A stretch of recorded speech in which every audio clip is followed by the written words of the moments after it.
You will have two steps where I'm going to show you what those two steps are.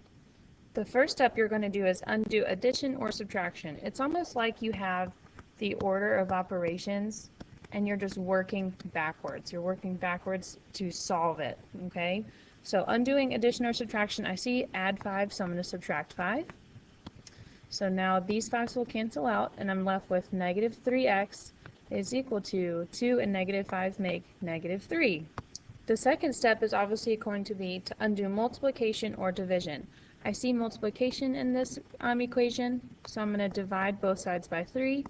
X is equal to, negative 3. X will be equal to positive 1. Remember, you can plug your answer back in to see if it gives you the correct answer.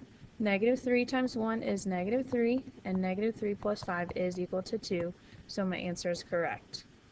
Go ahead and again, here we go for number 4. So we're going to subtract 6 first. These two 6's cancel out, so all I'm left with is m over 2 is equal to 4. And then I see division, so I'm going to use multiplication to solve. I'm going to multiply both sides by 2. These 2's can cancel out, so all I'm left with is m, and 4 times 2 is 8. Once again, you can plug in your answer into the question to see if your solution makes it true. 8 divided by 2 is 4, and 4 plus 6 is 10, so that means my answer is correct.